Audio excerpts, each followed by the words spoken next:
शादीशुदा पुरुष अक्सर जब भी अपनी प्रेमिका से बात करते हैं तो उन्हें डर सताए रहता है कि इस बात की भनक उनकी पत्नी को ना लगे। और जब भी वह अपनी प्रेमिका से मिलने जाते हैं तब वह अपनी पत्नी से तमाम तरीके से बहाना बना करके जाते हैं कि इसकी खबर उनकी पत्नी को ना लगे। लेकिन एक ऐसा पति जो कि जब भी अपनी प्रेमिका से मिलने जाता है तब वह अपनी पत्नी से बता करके जाता है कि मैं आज अपनी प्रेमिका से मिलने जा रहा हूँ। जब वह पत्नी इस बात का विरोध करती है तो वह उसे बहुत ही बुरी तरीके से मारता है। पत्नी बेचारी लाचार करे तो क्या करे। हद तो तब हो जाती है जब एक दिन वह पति अपनी प्रेमिका को लेकर के अपने घर आता है और अपनी पत्नी से कहता है कि जरा चाय पानी का इंतजाम करो। वह पत्नी जब चाय पानी लेकर के रूम में पहुंचती है तब वह कहता है कि दरवाजे को बंद करो, और बंद करने के बाद वह अपनी प्रेमिका के साथ अश्लील हरकतें करने लगता है। कहा जाता है कि एक पत्नी जो सब कुछ बर्दाश्त कर सकती है लेकिन अपने पति का बंटवारा बिल्कुल बर्दाश्त नहीं कर सकती। दोस्तों, वह पति उस प्रेमिका के साथ में संबंध बनाता है और वह लाचार पत्नी वहीं पर खड़े होकर के यह सब दृश्य अपनी आंखों से देखती है। लेकिन इसकी हरकतें कुछ ज़्यादा बढ़ जाती है।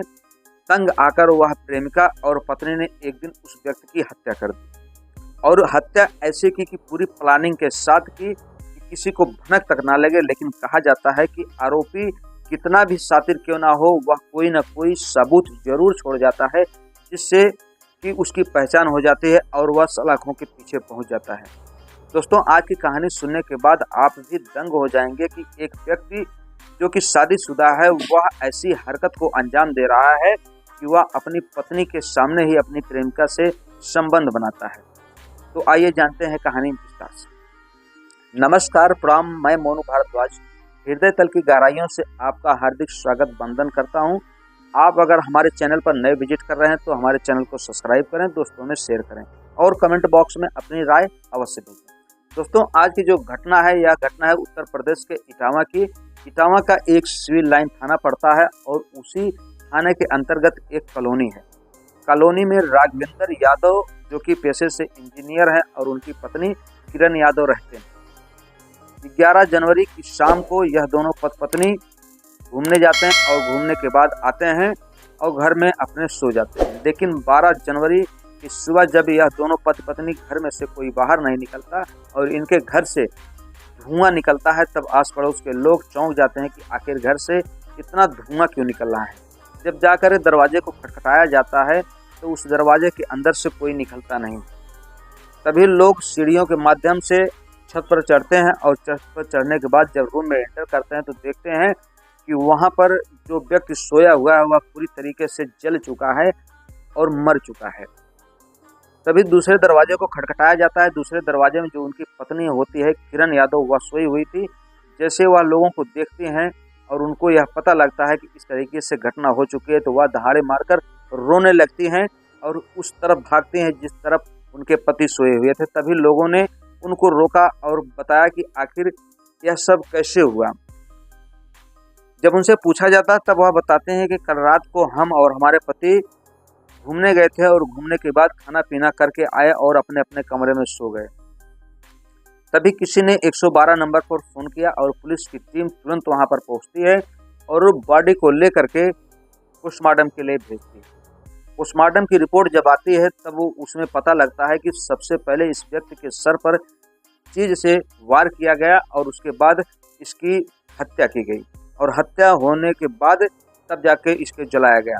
तो सर्वप्रथम उस महिला को पुलिस हिरासत में लेती है, उनकी पत्नी को किरण यादव को, और उनसे पूछताछ करती है। तो वह महिला जो होती है कुछ भी बताने को तैयार नहीं, यानी कि टूटने को तैयार नहीं होती है। लेकिन कहा जाता है कि पुलिस अगर अपने पर आ जाए तो गूंगा भी कव्वाली गाने लगता है। दोस्तों, तभी वह पत्नी एक चौंकाने वाला बात बताती है कि मेरी और मेरे पति के बीच में एक लड़की जिसका नाम होता है वर्षा आ जाती है और वर्षा की वजह से आज इनकी हत्या हो चुकी है। हम और वर्षा दोनों मिलकर इसकी हत्या किए हैं। जब उस वर्षा के बारे में पूछा जाता है तो वह बताती हैं कि कुछ दिन पहले वर्षा इनकी ज़िंदगी में आई और हम दोनों के बीच में आग जलने लगी। जब आग जलने लगी तब जब मैं इस चीज़ का विरोध करने लगी, लेकिन मेरे पति इस बात को बिल्कुल नहीं मानते थे और मुझे पूरी तरीके से मारते पीटते थे। तब वर्षा से मैं मिली और उसे कही, क्यों मेरा बसा बसाया घर आप तोड़ रहे हैं? आप भी एक महिला हैं, मैं भी एक महिला हूँ। एक महिला की पीड़ा को आप समझने की कोशिश करो, प्रयास करो। तब वह वर्षा बताती है कि बहन, मैं बहुत ही मजबूर हूँ, क्योंकि तुम्हारे पति से मैं प्यार जरूर करती थी, लेकिन जब तुमने समझाया तब मैं समझ गई। लेकिन तुम्हारे जो पति हैं, जब मैं संबंध इनसे बना रही थी, उस दरमियान इन्होंने मोबाइल से मेरा वीडियो रिकॉर्डिंग किया हुआ है और वह मुझे धमकी देते हैं कि अगर वह इनके साथ नहीं रहेगी, संबंध नहीं बनाएगी, तो वह वीडियो को सोशल मीडिया पर वायरल कर देंगे। इससे मेरी ज़िंदगी उथल पुथल हो जाएगी। इस हरकत से लगातार वह महिला भी परेशान हो चुकी थी, वर्षा। और उस दिन 12 जनवरी की रात को जब खाना ये लोग खा रहे थे, तब वह महिला इसके खाने में नींद की गोली मिला देती है। और नींद की गोली मिलाने के बाद जब यह सो जाता है, तो जो मसाला कूटने वाली एक कुटनी होती है, उस कुटनी से इसके सिर पर वार किया जाता है। जब यह बेहोश हो जाता है, तब हम लोग इसको कंबल में लपेट करके आग लगा देते हैं और इसकी मृत्यु हो जाती है। यानी कि पूरा प्लान जो है बहुत ही शातिराना ढंग से किया गया था। पुलिस की टीम तुरंत इस महिला को जेल भेज देती है और वर्षा को तलाश करती है, लेकिन वर्षा का फ़ोन स्विच ऑफ आता है। अभी भी वर्षा जो है कि पुलिस की कस्टडी से बाहर है, वह कहीं उसका अता पता नहीं। हालांकि पुलिस छानबीन कर रही है। आरोपी चाहे 7 समंदर पार क्यों ना चला जाए, लेकिन वह एक न एक दिन कानून के शिकंजे में जरूर आ जाता है।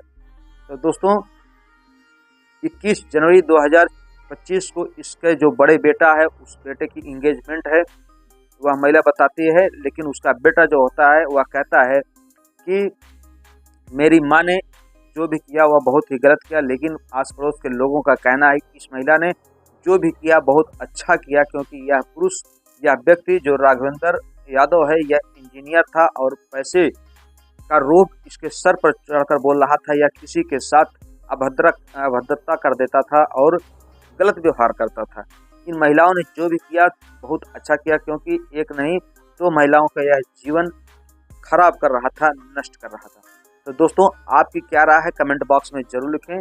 मिलते हैं हम आपसे अगले वीडियो में। तब तक के लिए आप अपना ख्याल रखें, स्वस्थ रहें, मस्त रहें।